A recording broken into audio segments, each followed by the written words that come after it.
Chapter 9. I abandoned my attempts to light the candle and ran from the room. My shoulder smacked into the doorframe, but I ignored the pain and raced to Miss Glass's room. The house was filled with shouts and footsteps, and the sound of my own heartbeat echoed in my ears. "Miss Glass!" I didn't wait for a response, just pushed open her bedroom door. She screamed again, but quieted when I assured her it was only me. I could just make out her shape sitting up in bed, the covers pulled up to her chin. "Miss Steele, thank goodness! What was that noise?" "A gunshot, I think." I sat on the bed and clasped her shoulders. She shook violently. "Are you all right?" "I think so." "And Letitia?" Mr. Glass burst into the room. Even in the dark, he filled the space with his presence. "Miss Steele, I heard screaming." "That was me," Miss Glass said crisply. "Matthew, someone is shooting inside the house." He crouched by the bed near where I sat. He wore only trousers and was entirely naked from the waist up. I swallowed and tried not to stare, but I failed miserably. Even in the dark, I could see the straps of muscle across his shoulders and down his arms. Muscles like that didn't appear on the bodies of idle gentlemen. They came from hard work or fighting. I tried to lean forward to see his chest. He caught me and righted me. "Miss Steele, what's wrong?" His hands explored my arms up to my shoulders and neck. They were warm and strong as they searched me for injuries. "Are you hurt?" I drew in a breath to steady my jangling nerves. We're unharmed. What's happening?" "I don't know yet." He let me go, stood, and strode out the door, leaving me with a heart beating harder than ever and nerves stretched to their limit. My skin felt warm where he touched me. I stood too. "Don't go out there!" Miss Glass caught my hand. "Wait for Matthew to return." The shouting had ended, and calm voices filtered to us through the still house. "The danger, if there was one, seems to have passed. I'll return in a moment." I lit a candle and headed downstairs. Raised voices filtered up from the service rooms, so I made my way to the kitchen. Willy's voice reached me before I saw her. "You didn't lock up. It ain't my fault." "I left the door open for you," Duke snapped. "Did you take a key?" "No, you did not," he answered for her. "If you hadn't gone out, Willy, this wouldn't have happened. If I hadn't shot at him, you would all be dead in your beds. I scared him off good and proper." "You almost committed murder on English soil," Mr. Glass growled. "What was I supposed to do? Wait for him to shoot me first?" "Was he armed?" Cyclops asked. "How should I know?" Willy said with a pout in her voice. "It was dark." Nobody had a response to that, and I deemed it a good time to make my presence known. "Is anyone hurt?" I asked, stepping into the kitchen. A hissing gas lamp on the table illuminated their faces and the gun in Willy's hand. It also illuminated Mr. Glass's chest. I kept my gaze averted with some difficulty. "We're all unharmed," he said. "How long have you been standing there?" Willy asked. "Long enough to hear there was an intruder," I said. "What did he want?" I counted 3 whole seconds before anyone responded. "Money, perhaps," Mr. Glass said. "Silver. I didn't stop to chat with him." Willy thrust the gun into the waistband of her trousers. The flap of her jacket hid it from view. "Did she go out with the gun every night? Did she wear it during the day around the house?" I swallowed heavily. "Did you hit him?" "Would have, if it weren't so dark. And he wasn't so fast," Duke sneered. "Or it wasn't a Thursday in London and you hadn't eaten beef for dinner. You missed one shot, Willy. You've lost your touch." "Shut your mouth," Willy snapped. "You're lucky I came home when I did." I shivered, suddenly aware that I was standing in the kitchen in nothing more than a nightgown. Surely not. Burglary is one thing, but murder is entirely another. He wouldn't have harmed any of us. The heavy silence blanketed us until Cyclops lifted it with a hearty, "I'm going back to bed." Like Mr. Glass, he wore no shirt. It wasn't until he walked off that I saw the scars crossing his back. There was at least a dozen, all old. "Good night, Miss Steele. Hope you can sleep after this ruckus." "Good night, Cyclops." "We should all return to bed," Mr. Glass said, dragging his hand through his hair and down the back of his neck. "Duke, make sure all the doors are secure now." Duke didn't respond. He was too busy staring at my chest. It would seem I wasn't the only one who'd become aware that I wore only a nightgown. Thank goodness the lamp didn't cast enough light to reach my hot face or show the outline of my figure through the thin cotton. At least I hoped not. Willy smacked Duke's arm. He cleared his throat. "Right. Doors and locks, doing it now." He hurried off, taking the lamp with him, leaving my candle as our only light. "Good night, Willy," Mr. Glass said. "I'm not leaving you here alone with her," Willy said, folding her arms. "Miss Steele is perfectly safe with me. It's not her I'm worried about." He gave her a little shove and a stern, "Good night, Willy." She grunted and stormed off. "I ought to return to bed too," I said, edging away. "I'll look in on your aunt as I pass." "Take her a cup of chocolate." He plucked a copper pot off its hook and disappeared into the pantry. He reappeared moments later with a pot half full of milk and a jar of honey in hand. He set them down and fetched a bag of sugar, chocolate, and implements. "You know how to make it?" I asked. He laughed. It was so odd hearing the sound after such a trying day and evening. "Of course, I'll make you some." I settled on the stool by the table and tried not to watch him as he stoked the fire in the stove to life. But I gave up. It was impossible. He was right there in front of me.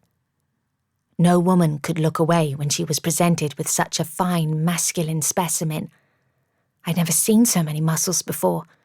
Never seen a half-naked man before. It was quite an education. He was completely unconcerned about the damage his lack of attire could do to my virtue. Perhaps Americans weren't as troubled by propriety as we English. If that were the case, there was no need to feel guilty for staring. "I want to apologize for my cousin's behavior," he said, dripping a dollop of honey into the milk. "Again." "She's very loyal to you." He spooned in some sugar and stirred the contents. "Willy's got a good heart. It's difficult to find beneath all those prickles, but it's there. We've been through a lot together, and she worries about me as much as I worry about her." "Why does she need to worry about you?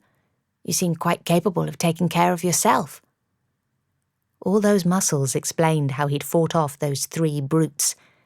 Clearly, he knew how to use them effectively. Aside from your occasional bouts of illness, that is.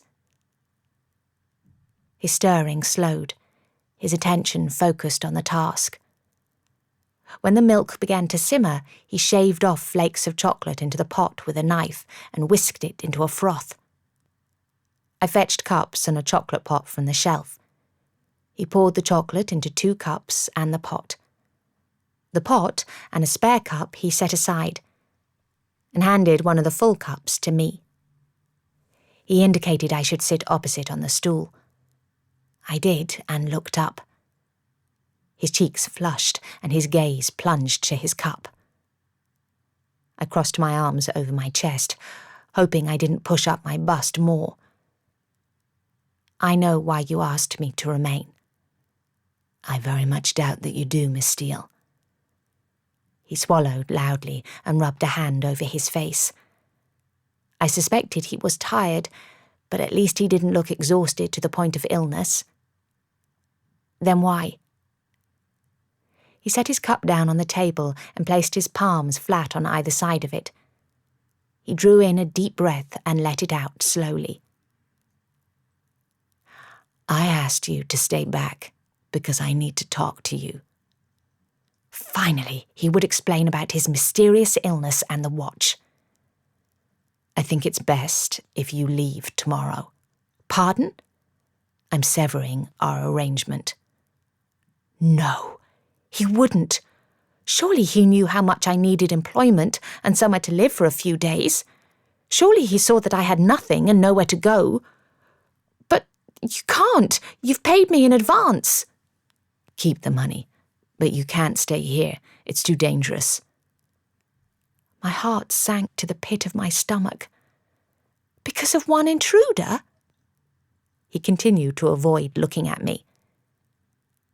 "It wasn't merely a burglar, was it?" I prompted. "You can go back to the Masons," he said quickly, "or secure new lodgings tomorrow. You'll find other employment soon enough too, I'm certain of it. You're a remarkable woman and—" I stood abruptly. The stool's feet scraped on the flagstone floor. He finally met my gaze, but I found I could no longer meet his. It was all I could do, to hold myself together and not burst into tears at the hopelessness of it all, at the heavy weight once again settling on my shoulders, trying to push me down into the ground. He stood too. "Say something, Miss Steele. You can shout if you like. In fact, I wish you would." "What of your aunt?" He blinked. "You have no home to go to, yet you're worried about Aunt Letitia?" "I'm employable, Mr. Glass. I haven't had much luck yet, but it will turn soon. There must be a shopkeeper in London in need of an assistant. But your aunt is vulnerable. I doubt she can look after herself properly. I wouldn't want her to return to her brother's house when you leave." "She won't." "Does she have other relatives, friends?" "None that I know of." He pressed his knuckles on the table and lowered his head between his shoulders. I waited, but I wasn't really sure what for. I knew I ought to take Miss Glass her chocolate, but something kept me rooted to the spot. "Damn it," he finally growled. "You can't stay here, Miss Steele. Don't you understand? It's enough that I have the welfare of Cyclops, Willy, and Duke on my hands. They can at least defend themselves." "Tell me about the intruder." "It's better for you if you don't know too much." "You're deciding what's best for me now." "I'm deciding what's safest for you, yes." "I do wish you wouldn't treat me like a child or a simpleton. I'm neither." "I'm very aware of that." His dark lashes lifted, casting shadows over his eyes as he watched me for a long time. I bore it with what I hoped was defiance, while everything inside me wanted to shrivel up. I was about to be cast out on my own again, without employment or accommodation. Living with outlaws suddenly seemed the lesser of two evils. I wanted to stay very much. "Please don't do this," I said simply. "Damn," he said on a sigh. "You're very persuasive." I was. "Do you still sleep with that knife?" he asked. "Yes." "Continue to do so. You can stay until Tuesday. My aunt, too. I'll consider what to do with her in the meantime." He picked up our empty cups and stalked into the scullery. "Good night, Miss Steele." "Good night, Mr. Glass." I left the kitchen with the chocolate pot and cup. My heart was still hammering by the time I reached Miss Glass's room. Mr. Glass, Duke, Willy, and Cyclops went out after breakfast, and it had nothing to do with finding Mr. Mirth, so I was informed. They wouldn't tell me where they were going, but I suspected it concerned the intruder Willy had shot at. I spent the morning getting to know Miss Glass better, as two charwomen worked in the other rooms. Indeed, I found her eager to discuss her family, and it took little prompting from me to discover her father had been just as horrid as her older brother. The free-spirited and kind-hearted Harry, the youngest of three siblings, had left the country as soon as he reached his majority. "He asked me to go with him," she said with a sad smile. He pleaded with me, in fact. Mamma had passed by that time, and Harry was everything to me. I gave it some serious thought, but decided to remain here. Having his spinster sister trail along would have stifled him. He needed to be free more than he needed to breathe. Father and Richard had always been so cruel, always telling him he was worthless. As the younger brother, he inherited nothing and had to find his own way in the world. Father wanted him to become a lawyer, but working in an office would have slowly killed Harry's spirit. So he escaped and never came back. Was your father angry? Terribly. He flew into a rage after he discovered Harry had left. I was the only one he told, you see, and I kept the secret until after his ship departed. Where did Harry go? Everywhere. He travelled to exotic lands, Egypt, Turkey, Russia, all over the Orient, Canada and America. He had a small annuity from our mother that funded his travels. She left him this house too, but he never let it out. He may have worked, but his letters never mentioned such things. Perhaps because he knew his sister thought such things vulgar. He met his wife in America, Charlotte. She folded her hands over her lap where one of Harry's letters lay open. They'd been delivered to the house along with her belongings the previous evening. He adored her.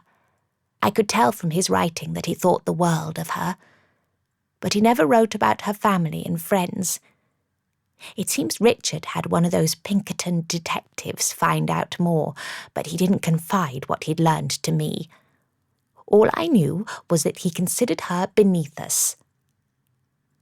I didn't remind her that Lord Rycroft accused Charlotte's family of being criminals, or mention that my own investigation confirmed it. Nor did I tell her that both Harry and Matthew had probably joined in with the Johnsons' criminal ways. How else could Harry and Charlotte have funded their travels? How else could they have afforded a good education for Matthew? For he was certainly a well-bred, intelligent man. Matthew was born 9 months after they married. She picked up the letter in her lap and smiled as she scanned the page. This one was sent from Zurich. She pointed to another, folded on the table. That one from Venice. They went everywhere. Matthew was a well-travelled little boy. Until he returned to America when he was 15. Her face darkened, her lashes lowered. I wish I'd seen Harry one last time before he died. I wish I'd known Charlotte and met Matthew when he was a boy. He's a fine man, isn't he, Miss Steele? A handsome, strong man. He's certainly that. Kind, too, so like his father. She sighed and closed her eyes. I thought she'd fallen asleep, but she opened them again with a start. Ring for tea, please, Beatrice. I'm India, I said gently, not Beatrice. Oh, yes, of course you are. Beatrice has a face like a sour hound, but you're so pretty, Miss Steele. Please call me India. I'll fetch some tea. Matthew ought to engage servants, she said, unfolding another letter. He says he's not staying long, so servants aren't required. He uses charwomen. They're here now. I wish he would stop saying he's leaving when he's not. I pressed my lips together. Disagreeing would only upset her, and it was her nephew's place to disappoint her in this matter, not mine. That's one thing I will miss about Richard's home, she said, spreading the letter on her lap. What is? My maid. I must offer her a position here. I left to make tea. Maids were not my area of expertise. The mail slot in the front door squeaked, and a letter dropped through by the postman. It bore an American stamp, but there was no return address on the back. I deposited it on the hall table, but its presence bothered me for the rest of the morning. I handed it to Mr. Glass upon his return in the late afternoon. I expected him to look tired and pained, since he hadn't come home for luncheon, but he seemed to be in sturdy health. He must have taken the glowing watch with him this time, as he had done that first day I'd met him at Eddie's shop. Perhaps he'd been worried that I would see it on his person and left it at home when we searched for Kronos together. I was glad to see him looking healthy. Illness didn't suit him at all. "This arrived for you," I said. "Did you have any luck?" "With what, Miss Steele?" he asked, checking the envelope. "With finding the intruder?" He glanced up. "What makes you think we were looking for him?" I arched my brows. He grunted. "All is well. Please don't alarm yourself. I won't see any harm come to you or my aunt while you're under my protection." It was quite a noble little speech, and it rendered me senseless for a moment. It had been some time since Father had been capable of protecting me, and for the last few years I was the one taking care of him. I wasn't sure how to react to Mr. Glass's reassurance. "Is my aunt well?" he asked. "She is." I cleared my throat. "You'll also find there is a new addition to the household." "Who?" "Her lady's maid. Miss Glass reinstated her this afternoon. She assures me her wages will be paid from her own funds." "Money isn't a problem," he said absently, tearing open the envelope. His face hardened as he read, then reread the letter. "Excuse me." He left before I could ask him about our search for Mirth. Miss Glass had retired for an afternoon nap, and I found myself at a loose end. I'd already fixed the dining room clock, so I decided to inspect the others in the house. The long case clock was in good working order, so I simply dusted out the housing and moved on to the other timepieces I'd spotted in other rooms. The brass rococo in the music room simply required winding, and the lovely 4-glass clock in the drawing room was in perfect working order. I pulled out its mechanisms anyway to clean them, simply for something to do and to admire such fine workmanship. Tears sprang to my eyes as I set all the pieces back into place again. I might never work with clocks and watches again, never get to admire the fine craftsmanship that went into them, or the precise cohesion of the many parts to make something both beautiful and functional. I allowed my mind to wander as I worked and simply feel instead. I don't know how long I spent on that clock, but I was woken from my trance-like state by the loud whispers of Willy and Duke coming from beyond the door. "Why can't you do as you're told for once?" Duke hissed. "You should know me better by now." Willy sounded huffy, but not angry. "I do as I please, and what I want to do is go out tonight. Stay home. No." "Willy," Duke growled. "It's dangerous. He's out there. He's got no argument with me, and you can stop giving me orders. You ain't nothing to stop me." She stormed into the drawing room, only to stop short when she saw me. "How much of that did you hear?" I glanced past her, but Duke hadn't followed. "Most of it, but don't worry, I don't care about your squabbles with Duke, or anyone else for that matter." She came to stand beside me and inspected the clock, although I suspected she wasn't really taking much notice. "I don't like being dictated to by him, or by any man." "Do you mean to say we actually agree on something?" She smirked. "I know why I think like that, but why do you? Thought you liked your pa." "I did. My former fiancé, however, is another matter. If I learned one thing from my time with Eddie, it's that I didn't like the person I became when I was with him." She sat down and rested her elbows on her knees. "Go on." "I know now that I wasn't myself when I was engaged to Eddie. I was trying to be an ideal version of womanhood to make him like me. I haven't had all that much luck with men, you see, and Eddie made me feel special. I didn't want to lose him because I voiced an opinion he didn't agree with. I didn't know why I wanted Willy to understand something so personal about myself, something I had only just begun to realise. Perhaps because we were both women around the same age, or perhaps because I knew she would applaud me rather than condemn me. I may be considered forthright, but she was 10 times more so. Besides, simply saying the words out loud was cathartic. "You stopped being yourself, you mean?" she said quietly. I nodded. I thought it would help keep Eddie. I was wrong. Not only did I lose him anyway, I almost lost myself too. That was much worse.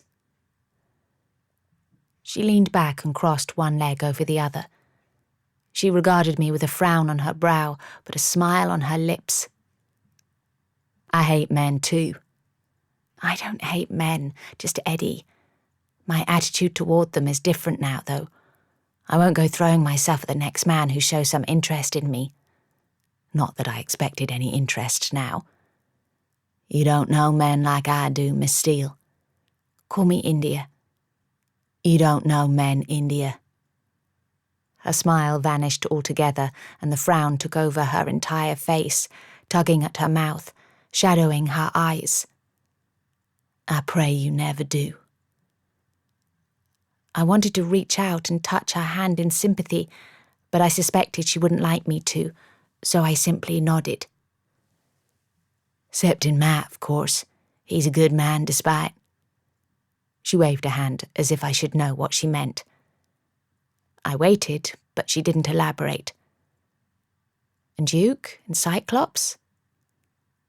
She merely lifted one shoulder. "I don't know them like I know Matt." It would have been the perfect time to ask her for information about him, but I was worried it might be too soon and she'd push me away. I liked that she was no longer resentful of me. "Come with me tonight, India," she said suddenly. "Let me show you what a woman can do when she has a mind to it." "Go where?" "There's a gathering of card players above a shop in Jermyn Street. A gambling den. I'll teach you to play like a man and how not to be one of them silly, simpering females." "I don't think I'm either silly or simpering, thank you." She rolled her eyes. "You'll see how men treat you different when they know you're not helpless. Come with me.